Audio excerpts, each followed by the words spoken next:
Do you ever find yourself just going as fast as you can, all gas, no brakes, so the wheels fall off, and you just feel like life is totally chaotic and that you can never slow down and get a break? Or do you feel like that you make massive change and you maybe came out of a conference or a big shift in your life and you're really excited about the changes that you're going to make, just to find yourself months down the road, totally back to square one?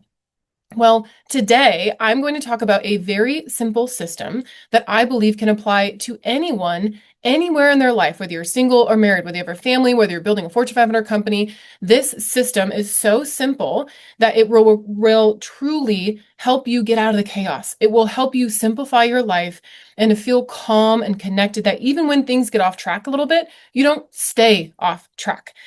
And that, my friends, is a weekly meeting. Welcome back to the Nomad CEO podcast. I'm Kenz, your host, and I'm really excited to talk about today because this is something that I've done really well in certain seasons of my life and times that I've totally let it off the hook and I haven't done. And I can tell you the drastic difference between those seasons is palpable.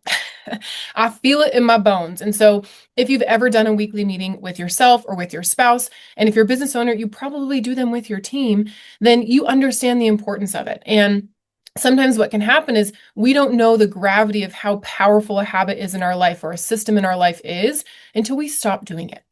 It's something that I talk about with my clients, that when they start to eat more whole foods and have more anti-inflammatory focus in their food choices, they get to a place where like, okay, yeah, I feel good, and maybe I'm not quite to my goal or I'm still working towards that. And they don't realize how far they've come until they start eating inflammatory foods again, until they start having the fast food or the highly processed food late at night, a habit that they worked away from. And then they realize, oh my gosh, wow, I actually felt really good focusing on whole foods and an anti-inflammatory eating regimen.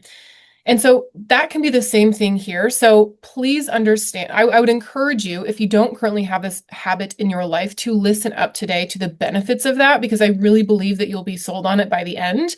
And if you do, then today will hopefully add more value to you and create more clarity on how you can do that effectively. Now, I've done this as a single for a very long time. I've done it in a relationship, and both have tremendous value, and both can look a little bit different, obviously, depending on your dynamic. And not just about me, I've seen it in many people that I've coached and many counterparts that I've had and people that I've been inspired by and coached by that have had weekly meetings in their life, not just for their business, not just for their finances, not just for their relationship, for all areas of their life.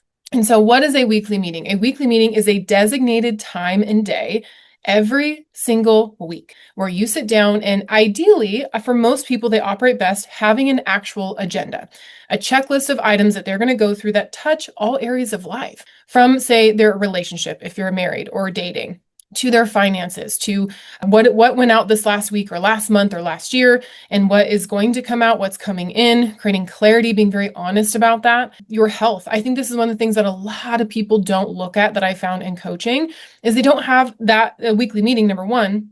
Or number two, actually look at their health. So I'm going to mainly focus on that today, because that is what I do in coaching, is help people with their health primarily, and the benefit of that for your health long term under the framework of the weekly meeting. Now, if you're single, you're like, wait, I don't have anyone to talk to about this with. Well, I would encourage you, if you do well with accountability, you can run through that weekly meeting with yourself. However, you can say, not just a friend, someone that's an accountability ally. I like that phrasing, because it's not just an accountability buddy, which has value, but a buddy is going to let you off the hook, typically, from that mindset, that word, that perspective, versus an ally says, I'm going to war with you, shoulder to shoulder, side by side, and I see the challenge up ahead, and I'm not going to let you fall back. I'm going to hold you to a higher standard with love, shame-free. I'm here as your counterpart in this mission. It's different. And so have an accountability ally that you report to each week of, hey, I got it done. I made this happen. This is how things are going. Check mark the box. Having someone know that for a lot of people is really effective, at least in the beginning, to stay consistent. As you get consistent with it, and it's weird if you don't do it, do you necessarily need an accountability partner anymore if you're single? I don't think so. However, could it still be helpful? Sure. Know yourself. And if you're in a couple, likely there's one of you that's really excited about this meeting, and the other one, at least initially, that may not be. And I would encourage you, if you're that person that's like, oh, yawn, I don't want to do this. This isn't beneficial for me. I would encourage you to consider what it would look like if you just explored it for a season of time. You can always go back to not doing it if you really don't find it valuable in your life. I would imagine that when it's ran effectively, when it's ran efficiently, when it's ran with intention and purpose, you will start to see the value of it and start to crave it. To me, it's like Whole Foods for your schedule. Whole Foods for the body, you feel better when you do it. This weekly meeting is a checkpoint that if life feels like it's going chaotic and it's stressful and it's overwhelming, then this weekly meeting is a checkpoint to identify, okay, if I got off track this week, I can get back on track and not let it become 2 weeks or 3 weeks or a month or months or years. And so many people don't slow down enough because it feels like a waste of time, or it feels like they don't have the time to complete it. And I will tell you, we make the time, team. Like, this is like, our life is in our control. And if there's something that's filled your schedule up so much that literally you're like, there's no waking moment in my day, my friends, there's more going on that it needs to be corrected for you to have an efficient, simple life. And I'm speaking to myself here. I've done it. I get it, because that's not a way to live. To not have any time to have 20 minutes for yourself or you and your partner to go through these pointers in your life. And for some people, it might be 2 hours. It's not about the amount of time. It's about how does it get through what you need to get through in each area of your life, so that the coming week you have total clarity on what your next moves are. And if you fell off the last week or you got off track, you can create a space for forgiveness, a space for grace, I like to call it, where you're like, you know what? Wasn't my best week. It's just 1 week. There's 52 in a year. I can get back on track. I'm not going to stay off track, because we all fall off track. We all drift from time to time. So this is a checkpoint. It's like the guardrails on a bowling alley, on a bowling lane, right? It's saying, oh, I might veer off center course a little bit. However, this is a hedge, my weekly meeting, to say, I'm going to get back on track and go towards that goal pin. So what can a weekly meeting look like? I believe that the health, wealth, relationships, the 3 areas of all of our lives that we typically all want to improve in, are a minimum to have there. Those relationships can be with your spouse, with your family, with your kids. What does that look like? What does it look like to set up, especially if you have, say, kids in sports and you have a full schedule and you pick them up from school? That weekly meeting is a time that you can sit down and create total clarity on who's responsible for what. And does it make sense to still do all of these activities, right? Is it adding value to the mission that we have for our family? And chances are it can, and it does. There's a lot of value in those things. However, it's also an opportunity to say, is this something that we are making a decision because it's beneficial for our kids and our family? Or is it something we feel obligated to do? Those types of things you can talk about in that meeting. And as a couple, I will tell you from personal experience, it's a great time that if you have little issues and things that bother you throughout the week, or say month or whatever, that is an opportunity to say, okay, I'm going to talk about this at our weekly meeting. My spouse is prepared for a potentially uncomfortable conversation to handle this and to move past it, so it doesn't become a molehill doesn't become a mountain. And so it is a time that we can have tough conversations and create clarity and get things off our chest, because, man, if we don't express it and we repress it, it will come out eventually in some form or another. And I also know that all too well. And so really, the relationships is so key, and it's an opportunity to practice healthy conflict resolution, to practice healthy communication patterns with your spouse. And that can look different for everybody. I'm not going to dive into all that today, but truly, I believe it is a time to create space for that. Finances, pretty obvious one. Reflect back. Okay, what's been going out? What's been coming in? How are we tracking towards our long-term goals? Was there overspending somewhere? Do we have extra money that we didn't spend that we can redirect? Those types of things. And again, I'm the person that will track my money. I've tracked it for well over a decade, everything I spend for most of that time, and yet still avoid the bigger planning for whatever reason. And so that's been an opportunity for me to look. I use Monarch because it plans out my entire year. I love to see that big picture perspective. I'm a big picture kind of gal. That is just my system for it, to say, okay, how am I tracking with what I planned? And then I personally use an app called Travel Spend. It might not make sense to you. It works for me. That when I'm in different countries, then I can just enter in whatever currency of the country I'm in, and then it converts it to USD, because that's how my brain thinks. And then I know, okay, I'm aligned with my budget or not. That is my system. It's not always been my system. I use every dollar for a very long time. That is what I'm using right now. Those systems might change in the future. I'm not saying you have to use this app or do it in this way. Do what works for you. It's about the principle of tracking and awareness. Now, health. Let me talk about that. So I lead a cohort called Earn Your Edge.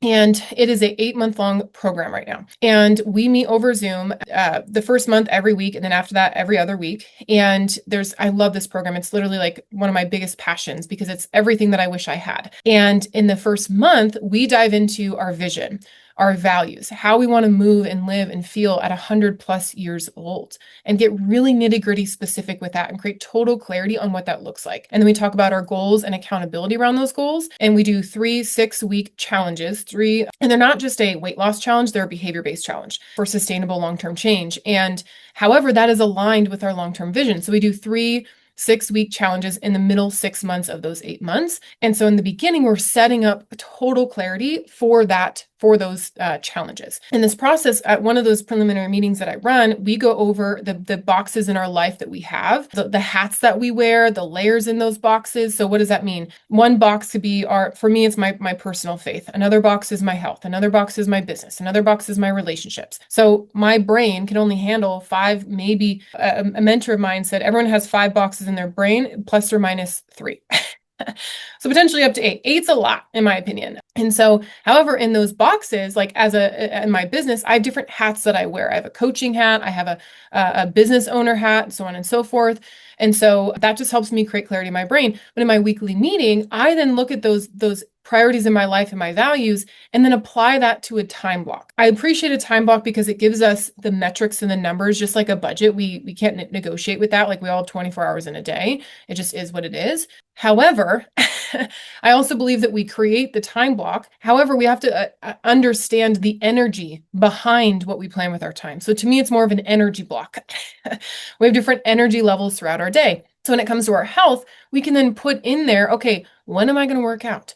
When am I going to meal prep? When am I going to create space for peace in my life where I de-stress, right? Whether that's journaling or prayer or maybe some spa time or whatever, right? Getting in nature and seeing that in our week to week is so powerful. And then what's beautiful in a weekly meeting is you look at that theory of the plan for the coming week, and then at the next weekly meeting, you reflect back and say, how'd it go?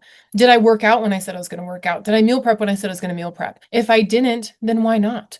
No shame in the game. I'm not going to beat myself up. I'm going to build myself up to the next level and evaluate, oh, well, I decide, for example, I set my workout time at 6 a.m. Monday, Wednesday, Friday, and I end up sleeping in until 6:30, so I didn't get a workout in 2 of those days. Okay, well, let's evaluate that. What time did you go to bed? Right? What time did you shut off the TV or put away your phone, right? Did you have a nightly routine to help you calm down and get into rest? Or were you just super busy, say with kids sports or life, that you were going until 9, 10 p.m. at night and you just wanted to unwind and disconnect with your spouse and to get into bed till midnight? And so your body just needed more sleep. So it's evaluating, okay, why didn't that happen? And let's just say it's that latter scenario that I outlined.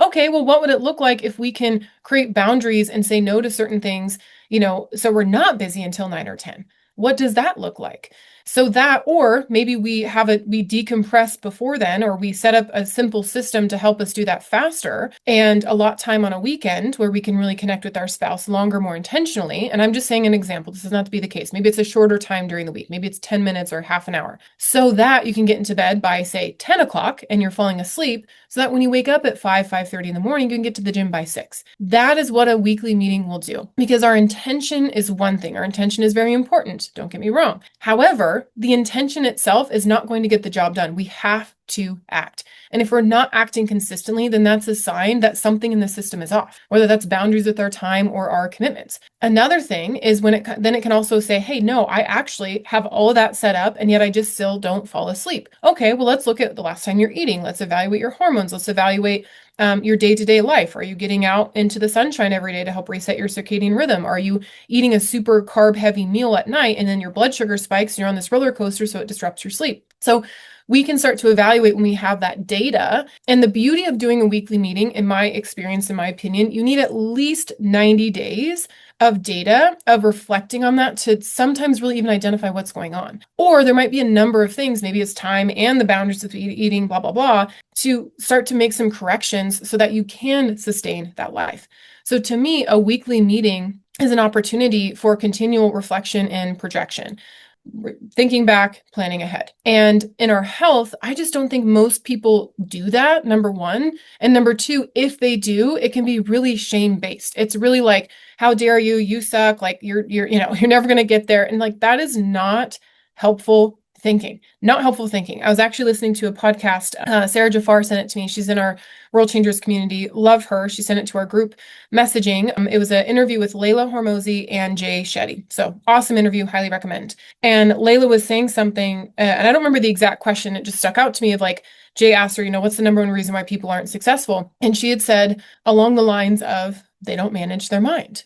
You have to manage your mind. And when I heard that, I was like, yes, girl, let's go. Now, Layla has massively more success than I do at this stage of the game, especially financially. However, I was like, I so relate with that because my journey with addiction for 10 years, it was a mismanaging of my mind. There was a portion of that, right? And then in my relationships and in my health and in my finances. So we have to get our mind right. And part of what helps us do that is speaking kindly to ourselves and speaking kindly to ourselves like we would be speaking to a loved one. So in this reflection, a lot of times people won't do it because they're not managing their mind to say, hey, what if I just look at this logically? What would it look like if I evaluated this from a place of peace and not pressure? I actually have some questions too I want to read off to you. That's one of my favorite go-tos to set myself up of if I'm feeling overwhelmed going into a week of, okay, what would it look like? So that's a really good open-ended start of a question. What would it look like? That opens up our brain to be creative, to be productive from a place of peace, not pressure. And that often is say, well, I'm going to forgive myself for where I didn't follow through. Or I'm going to forgive others. Maybe my spouse didn't honor their word and do what they said they needed to do. I'm going to forgive them, or whatever that might look like. Another question is, what can I delete, delegate, or automate? So in my week, and I know this as a business owner, there's so many things always piling up that I personally am continually working on reducing overwhelm and coming from a place of peace, not pressure. So I relate with this. That's why I throw it out there. And so I can more and more as time goes, and I do these weekly meetings, so I do it with my team. It's like, okay, what can I delegate to others, or what can we just delete? What's an idea that I have that doesn't serve us? It's not important right now. Maybe I put it on a brainstorm list for later because we have that, or maybe I just delete it. Just because I had an idea and it sounds fun doesn't mean I'm going to do it all. I just simply cannot. And that's okay. And that took me a long time to admit that, that I can't do everything. And it's not like the David Goggins side of my mentality is like, you're too weak, right? Like, be tougher. And yet I'm also like, and I'm human. Okay. So I'm not bionic and I am one person. So what makes the most sense? Because we can't say yes to everything. No is healthy. No is a full sentence. No is a complete statement. And again, referencing back to addiction, that took me a long time to understand because one definition of addiction is the inability to say no. And so being able to say no is it takes our power back so that we can save our yes for our best yes. And so what can I delete, delegate, or automate, especially automate in today's world with AI? I know that's something that I'm looking into more of. What can I automate with technology that is taking my manpower, my energy, my time, so that I can be a true human, fully present in where it matters most. Super important. Ooh, love this. I had this question come up with a client and I kept it on my list here of what does it look like to do this imperfectly, and still be proud of it? So what does it look like to plan out my week and reflect back and say, wow, that was imperfect. And yet I'm still proud because, for example, I got into bed at 10 and I actually fell asleep. I may not have gotten to the gym as much as I wanted for whatever reason. I'll get there. But I made progress. I got 1% better. I got 5% better this last week. So important. And then this is from the book called The One Thing. What's the one thing that I can do such that by doing it, everything else is easier or unnecessary? Really great clarifying question that can focus our brain on where we're going. I believe I've recorded this on a podcast in the past, but when we change our questions, we change our life. Because really what we're doing in this inner dialogue is it's a series of questions and answers. What am I going to wear today? What we're wearing is our answer. What am I going to eat right now? What we're eating is our answer. So when we change our questions, we can inspire new responses, different answers. So when we do this in our health, because I believe our health is our first business, especially for business owners, because biology will beat vision every time. It will catch up to us, and I am all too familiar with that. And so prioritizing our health and creating it as a place in our calendar. Really, it's a reflection of our values. This is something else I do in our programs is have us all create clarity in our values, because where we spend our money and how we spend our time is aligned with those values. And this is a thing too. We can have the best plan in the world. We can do everything we know we needed to do. And yet there's still adversity that will show up in our life. And I'm a firm believer, this is not an original statement, I'm a firm believer that our adversity is our advantage, that it'll show us, in my opinion, number one, how serious we are about our goals. I recently had a few things happen all at once that I was like, man, I just had this massive breakthrough in where we're going in World Changers and how we're aligning our programs and simplifying things. And I am beyond excited about it. It moves me to my soul. And in that process, like literally, it's so funny. I'll share this on another episode, more details of it. It was pretty much immediate. As soon as I felt like, wow, there's this breakthrough, more clarity, like this is another level for where we're going. That vision is more crystal clear now. Things are more aligned and simplified. I feel more energized. Immediately, there's a level of adversity that was going to require more of my time, more of my energy, and really have to evaluate my approach to things. So it's just part of it. And I just believe, and for me, it was like, hey, fortunately, I have this momentum in reflecting and projecting and planning and preparing and evaluating and having self-grace and self-love, that when that adversity comes in, I'm healthier to approach it. I'm healthier to manage it with my mind. And so I definitely encourage, to control everything that we can control, because there's self-inflicted problems. And then there's problems that, from my belief, that God can ordain, that God can allow, or that the enemy is after us in attacking us. So you don't have to share that belief. That's just mine. So for me, it's like, how can I eliminate self-inflicted problems, right? Coming from someone that did that for so long, and I can still do that. I'm human. What does that look like, Mackenzie, to reduce that, to ideally eliminate that, so that I'm not creating my own problems? Because this is the thing. I learned this about myself a long time ago. Make a comment, reach out to me on social media, send me a message if you relate, where I was so comfortable with having problems because it's what I knew was in my comfort zone, that I wouldn't solve a certain problem, because then I wouldn't know what life would be like without that problem. I just wanted to have a problem to solve subconsciously. And so the more that I, identified that, I realized, hey, there's actually always going to be problems. That's life. What does it look like if I now overcome this problem to create space for the next one? Okay, if you think of an alphabet, we have problem A, B, C, D. And I've been another mentor of mine, say this for so long, and it makes so much sense.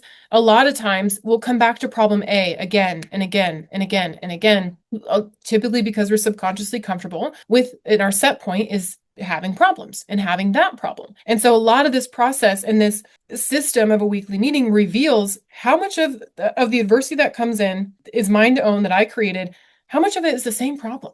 How many times am I going to push the snooze button? Or how many times am I not going to get to bed at a reasonable hour and have boundaries with myself? How many times in my life am I going to allow that? And I pose these questions not from a place of self-judgment, rather a place of drive to be better.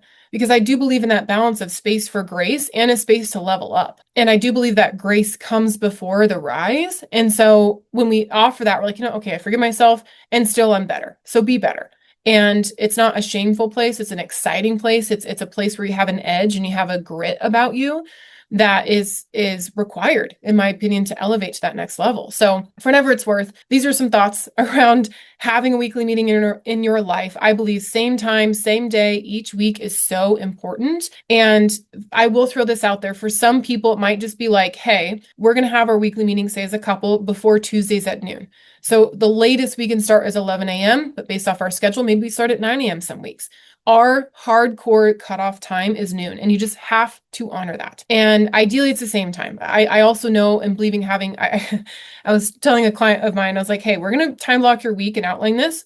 If you're anything like me, though, it'll be a little bit like Tetris, where life happens, things come up, it's not about being a robot and super rigid and not having any flexibility or flow. It's to say, what are the big rocks? I'm going to put them in. And sometimes I'm going to put this one in before the other one because of how the, cards fell that day. That's okay, right? It's really about getting it done. And you have the ideal and getting close to the ideal, and also not feeling like you have to be rigid to still be successful. It can be imperfect and still be good. So I hope this adds value to you today. Let me know, reach out on what topics that really resonate with you and what you like to hear more about. These are things that I personally just, often have learned in my life that have been challenges for me. Because I think back to a time that I was like, wait, time block your calendar? Like this was in my early 20s. It was just such a foreign concept to me. And as soon as I got it down, I was like, how did I ever live without this? So I understand and I speak on these things because I also see it again in our programs and working with people. These are simple gaps that can really set the foundation for our lives day to day to simplify things and create more time for joy and excitement and peace and time off and then flow in the work that we do. So hope this adds value. Much love. Until next time.